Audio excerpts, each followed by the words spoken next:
So let's get started. My name is Addison Moore. I am the Director of Marketing here at Contractor Compliance.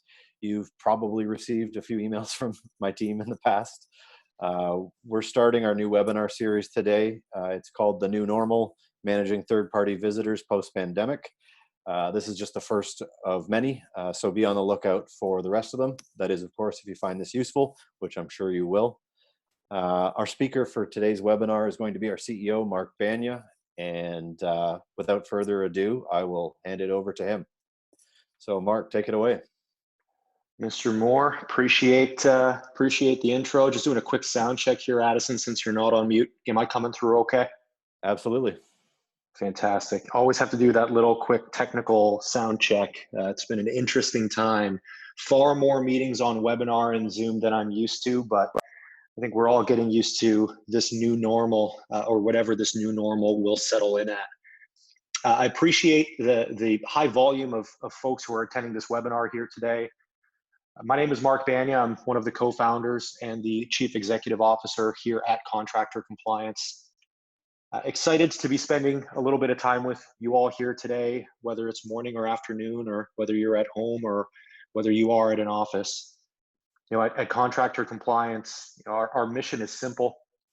It's to promote a healthier and safer working environment for everyone by enabling those third parties who participate and work with their customers hand in hand to comply to those customers' environmental health and safety expectations. So it's very clear and obvious why we are so eager to share some best practices and some learnings with all of you folks here. It's right in our wheelhouse, and it's something that we've taken to heart well before the world changed as drastically as it has over the course of the last several months. Just to tidy up a couple of things that Addison mentioned there, we did send this webinar out for 45 minutes, but we want to be very mindful and respectful of everyone's time. So there's going to be about 20 to 25 minutes worth of actual meaty content here for you folks. If everyone's lines are muted for very obvious reasons, I'm sure you've all been either the culprit or the recipient of a Zoom call with some funky stuff going on in the background, so we wanted to save you all the headache. There is a Q&A session, I should say, at the end of the call. So please do submit your questions directly through the Q&A function at the bottom of your screen. And we'll be covering those for about 5 to 10 minutes after the call itself. You know, our goal at Contractor Compliance is to keep things really simple and actionable. So we're very hopeful that there will be a few key learnings that you'll be able to take away from this call and apply to, your businesses, regardless of the industry that you participate in or your role within it. It's blatantly obvious why we're having this call. COVID-19, the word unprecedented is probably used more in today's vocabulary than it's ever been used for as long as I've been around, and for good reason. This is something that none of us will have had experienced in our lifetime, and something that we absolutely hope will never happen again. It's changing the way that we think. It's changing the way that we operate. But I'm not saying anything that you don't already know. I am a glass half full kind of guy, though, so I did want to start with a little bit of humor. Probably one of the best cartoons that I've seen on LinkedIn in some time. And just explaining how if we look at COVID-19 as an opportunity to create better practices around health and safety, around the consciousness of how we impact other people, this can absolutely be seen as a great change agent for the digital transformation that I'm sure we've all been hearing of or championing or tagging along for the ride within. COVID-19 is absolutely going to make that digital transformation more prevalent and stronger and louder. In terms of today's topics that you would have seen in the webinar invite, very simply put, we're going to be talking about the impact of COVID-19 and what it's meant for inviting the outside world into our place of business. What types of visitors pose the biggest risk post-pandemic as we start to open the economy up? What businesses have done over the course of the last several months and continue to do in order to change the way that they operate? And which industries have seen a significant impact from the pandemic itself? Additionally, we'll be talking about this new normal and what changes hopefully you all can make. Some simple changes, some maybe not so simple at the surface, but things that we're confident will be able to make everyone walking off of this call, a little bit more hopeful and see a little bit more of that half full glass than they do prior to jumping on with us here today. So I'm not going to spend a lot of time on this. If we don't know what COVID-19 is at this point, there's just a serious gap in access to internet or the outside world. But it's important to know at the end of the day that COVID-19 is very easily transmittable through point-to-point contact, person-to-person contact, touching surfaces, being in close proximity, things that many of you on the line here today, I've scanned through the industries that you represent, and the number of industries here that have, by design, very close contact with individuals, the impact is overwhelming.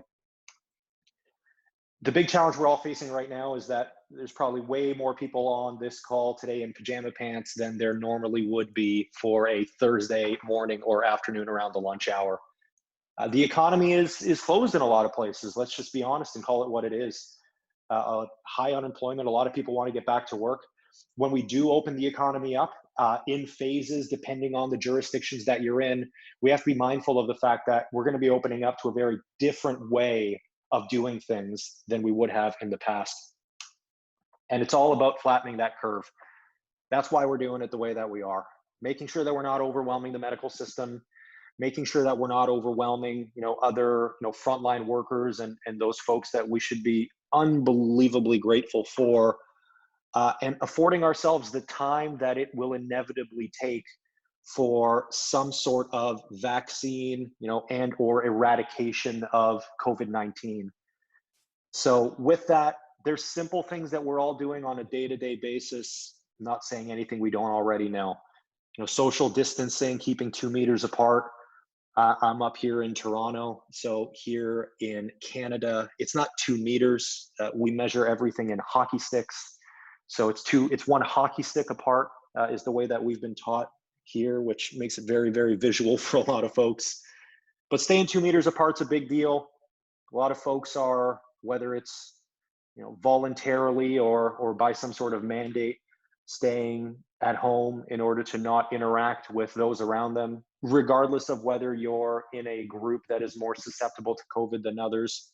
We want to protect those who are maybe more susceptible due to respiratory illnesses or things of that nature. But the world is very clearly showing signs of looking to reopen. So what does that really mean? What can we learn from what we've seen so far? And I think that there are two industries that we see every day on TV where we can learn immediate takeaways that, although they might sound super simple, have wide sweeping impact. Now, the first that I like to think of is the retail industry, specifically groceries. If you were to go and do grocery shopping today versus 2 months ago, it's almost an alien experience to some. Personally, the thing that I'm most excited about is this organized going down every aisle in a clear path. The more I think about this, the more I realize this is how I've always shopped. But it is wreaking havoc on my wife, who runs around a grocery store like she's in a corn maze. So it's definitely changing the way that we go and grab those hickory sticks off of the chip aisle, that's for sure. But we're seeing far more organized processes in retail. We're also seeing limited number of individuals available to access facilities at any given time. We've all seen the grocery store lines that stretch into the parking lot, with folks being that hockey stick apart, as we like to say here. In some jurisdictions and in some retail locations, masks have been mandated for those who work at these facilities, but also those who are there as a consumer. And we've seen curbside pickup be a thing that was maybe once seen as a luxury, but is now seen as almost being essential for many of these businesses who are trying to provide a finished product to an end consumer. I think there's a lot to be learned from retail, and we'll speak about this a little bit more as we get into some actionable items. The other industry that, quite frankly, we see in the media all of the time is manufacturing. Specifically within manufacturing, we're hearing a lot of stories about food processing. And you'll see that there are some businesses who are doing a tremendous job of putting infrastructure in place to do their best to physically distance or protect those folks who, by sheer design of the equipment they're working with, need to be in a closer proximity than a 2-meter distance would allow. We're also seeing common areas or areas of congregation like lunchrooms or areas near vending machines be separated by design so that we can limit the person-to-person contact that folks would typically have to deal with. We're also seeing staggered shifts. These businesses that would typically have an overloaded staff from traditional operating business hours and limited skeleton shifts overnight are seeing a more evenly spread out workforce, which is wreaking havoc on the personal lives of many of these individuals who are working in essential manufacturing. But it's ensuring that the opportunity for folks to transmit from person to person is much more limited. And sanitization of equipment. This has always been a big deal within food processing, but we're seeing every manufacturing industry step up, and really focus on ensuring that any facilities surface that can be coming in contact with individuals, whether it's mechanical equipment to doorknobs, elevator buttons, it's incredibly important that we maintain a high level of sanitization in this time. And we fully believe and expect this to be a trend that continues well past the eradication of COVID-19. The impact that we're seeing across industries is growing tremendously, though. And within whatever local jurisdiction you're in today, the list of what is being labeled essential is growing, and it's growing and mutating rapidly.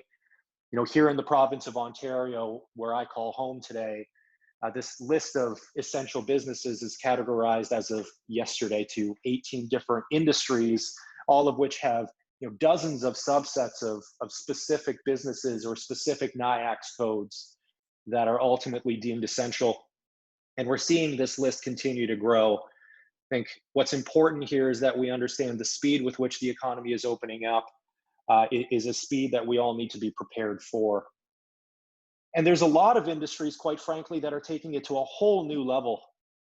Employers understand their obligation in a lot of different places and a lot of different industries to maintain a high level of health and safety. And we're even seeing some employers in some industries push the envelope and really toe that line between what is deemed to be appropriate and respectful of privacy concerns.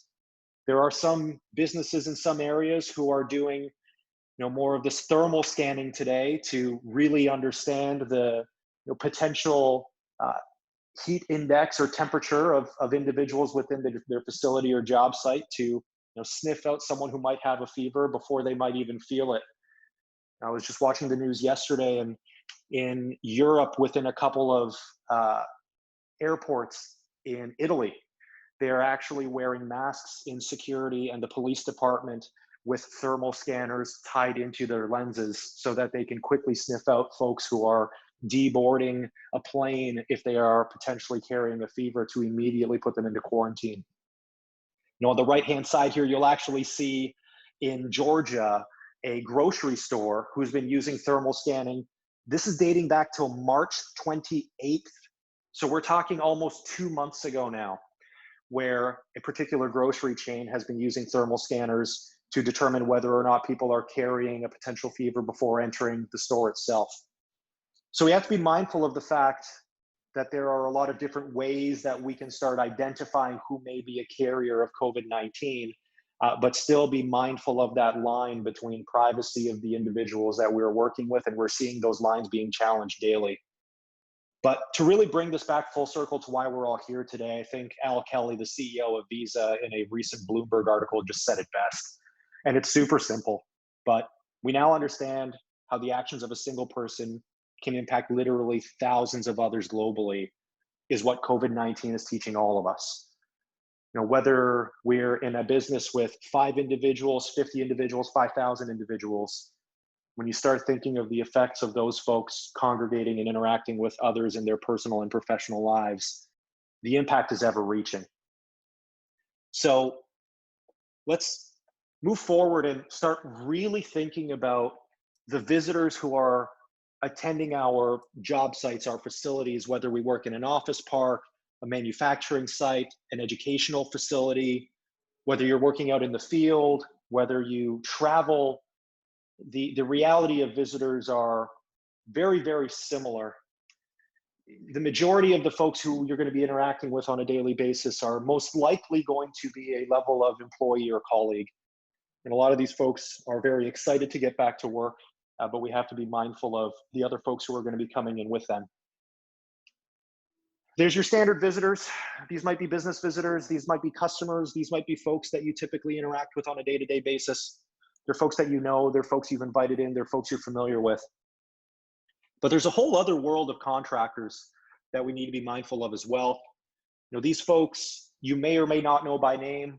These folks you may only know by the company that they represent or the uniform that they wear. They may be essential to doing standard maintenance on your equipment.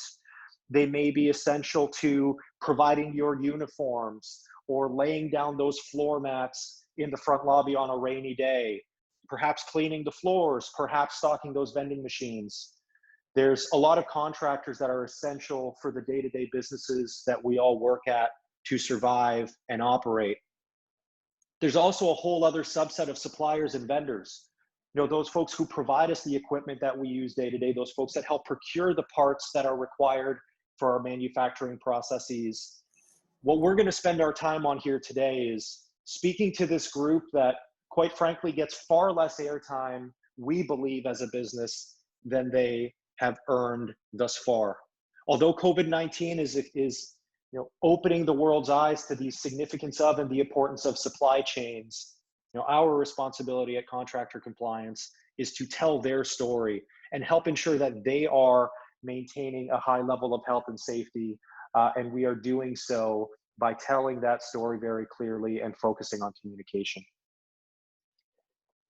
It's really about understanding who these visitors are that can help us put a plan in place to ensure that everyone is healthy and safe. And before we jump into any details, the word contractor, I feel personally, is a very labeled group of folks.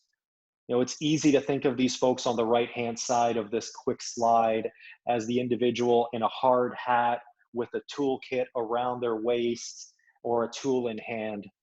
But it's important to know that a contractor, by definition, is really any third-party individual who conducts work with or around your people, product, or process. Going back to that vending machine stalker example, to the folks who lay down your floor mats, all of these individuals are contractors, and all of these individuals, now more so than ever before, play into the health and safety of everybody at your job site. That is clearly now an overwhelming fact. Here at Contractor Compliance, in the last year alone, we've started working with north of 100 new organizations across a multitude of different industries, from consumer packaging to aerospace, healthcare, utilities, traditional manufacturing, technology, construction, food and beverage. We are truly industry and company size agnostic. And that's why we're excited to be sharing some best practices with you all here today, because this isn't a one-dimensional learning opportunity. It really is crowdsourced information from a multitude of conversations that myself personally and the dedicated members of our team are having on a daily basis. So let's take some of those learnings and let's help you walk away with some practical applications. I like to organize things in a do and don't list. One of the absolute do's that we are seeing the vast majority of the customers we are working with today executing on is screening their visitors, and screening their visitors before they are on the job site or facility that they've been invited to. We see this really start with the airline industry. I remember taking a flight as late as the end of February, as early as the beginning of January, in which I was asked very clearly whether or not I had visited an infected country within the last 14 days. That quickly evolved to whether I had been experiencing symptoms or whether I've had a family member diagnosed with COVID-19. The important thing here is understanding and being able to have a very agile and quickly evolving screening process at your fingertips. Not only being able to quickly adapt these pre-screening initiatives, but being able to track the responses to these initiatives in a digital manner, talk about that digital transformation again, in a digital manner that allows for quickly identifying those individuals that need to be actioned differently than the norm. And we've seen these forms all over the place. You can do a Google search today on different pre-visit screens that you can deploy to your visitors.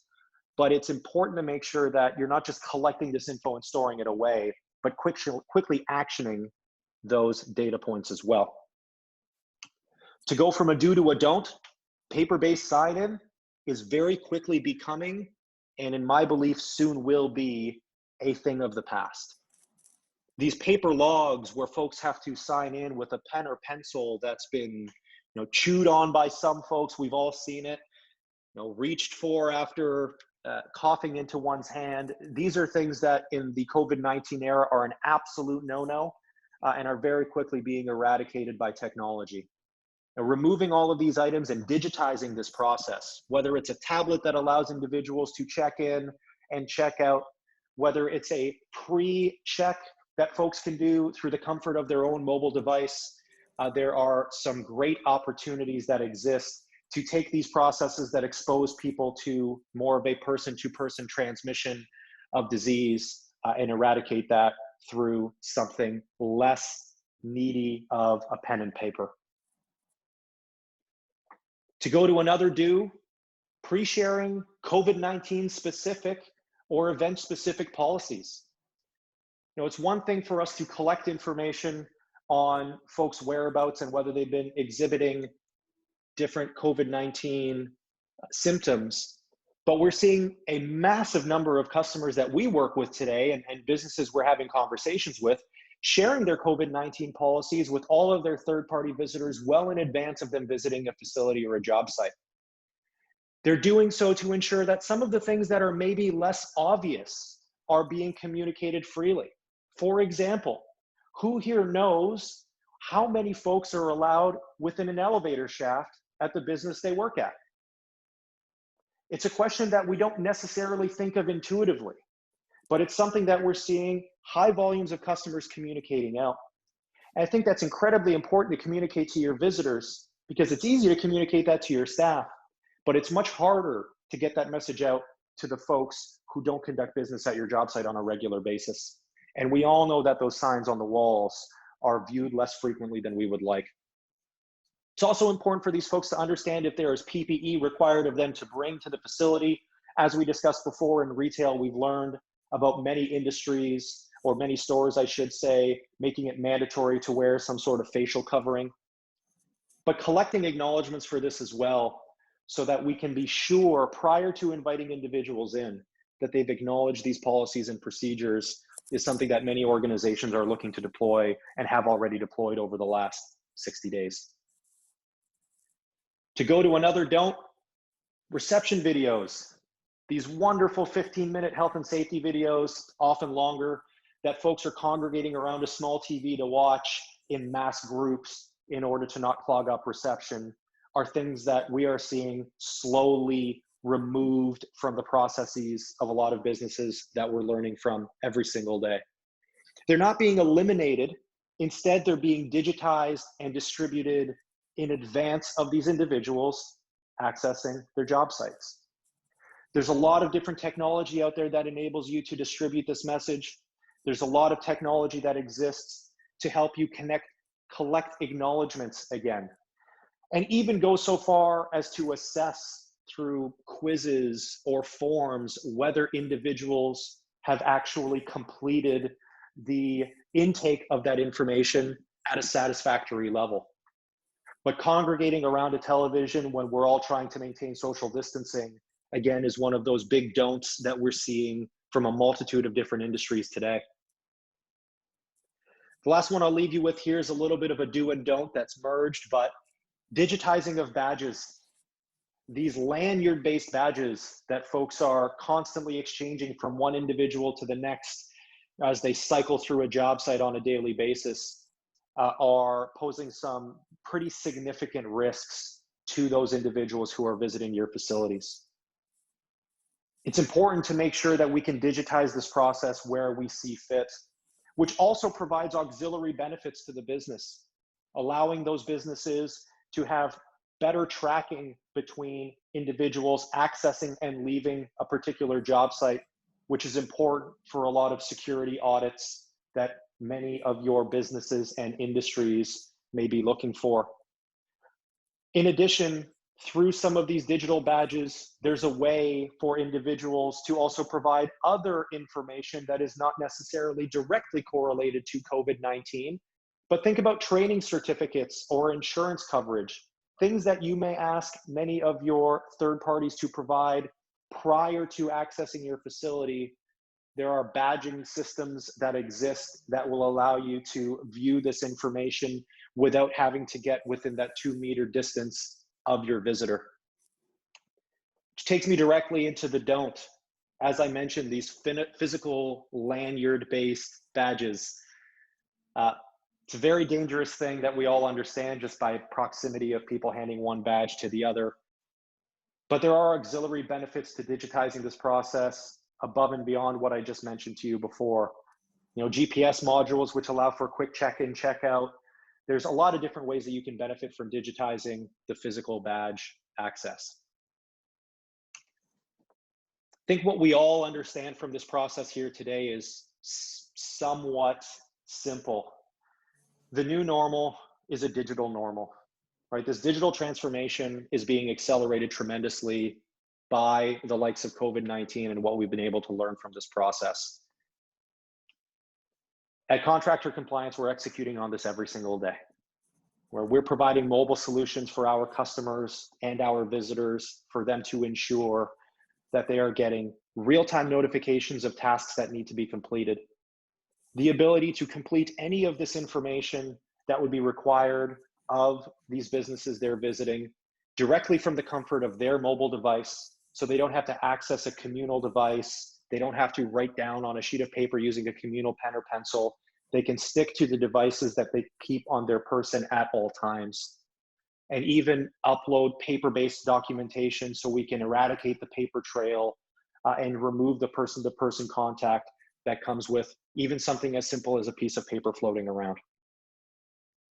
We're also making it easier for these businesses to be able to understand who they can comfortably and safely invite into their job sites and their facilities. Being able to distribute all of these messages well in advance of these visitors accessing their facilities. Being able to access real-time analytics on whether these tasks have been completed, are outstanding, and the ability to ask for that information to be completed ahead of time has limited the amount of interaction that needs to take place between a host and a visitor, and clogging up and creating congestion within that reception area or that front desk. And we're excited to think that there's something that we can all do through this digital transformation to help businesses that are reopening. But if there's any feedback that I can give all of you folks here on the line today, outside of the simple do's and don'ts that we've provided, is to really summarize some key actionable takeaways into 3 general buckets. First things first, strive for touchless with every single initiative that you have. If you can remove contact, remove it. Focus on PPE and sanitization at every corner. This is something that will become easier over time. We understand the pressures on the supply chain, where buying a bottle of Purell seems almost impossible these days and probably has a net weight that's more valuable than gold. But we need to strive to ensure that our staff and our visitors are able to and afforded the opportunity to maintain a high level of safety through PPE and sanitization procedures. And for many of you who are on the line here today, and I'd like to think that the reason many of you are on the line here today is we're using this opportunity to work from home with less commuting times and the ability to maybe be more efficient. And perhaps, and it saddens me to say that many of us are potentially on this call because we've had a limited role within our work, or potentially a role that has been delayed until we can safely go back to work. Leveraging this time to do your research on ways to be a part of the digital transformation and ensuring that we can help the economy open, help it open more safely, and help it stay open is a tremendous way to use this time, and a way that we are happy to participate in any which way that we can to assist in your businesses opening to a healthier and safer working environment for everyone. I do want to throw a special shout out before we close out here today to all of the essential workers. I don't believe we have too many of them on the phone here today, but regardless of that fact, I think it's very important for us to share our gratitude for the millions of people who are on the front lines, helping us, helping those in need. It's a very challenging time for everyone, and I want to make sure that their voice is heard and they're given the appreciation that they clearly deserve. And with that, I am going to conclude the webinar portion of our conversation here today. I will be opening this up to a Q&A that our Director of Marketing, Mr. Addison Moore, will help me moderate. But I do want to share that if you folks who are on the line here today have any questions or feedback whatsoever, please do email us directly at our support email, which is simply support@contractorcompliance.io. I will personally be reviewing all of the feedback and all of the questions that you provide, such that our team is able to respond if there are any resources we can provide to help.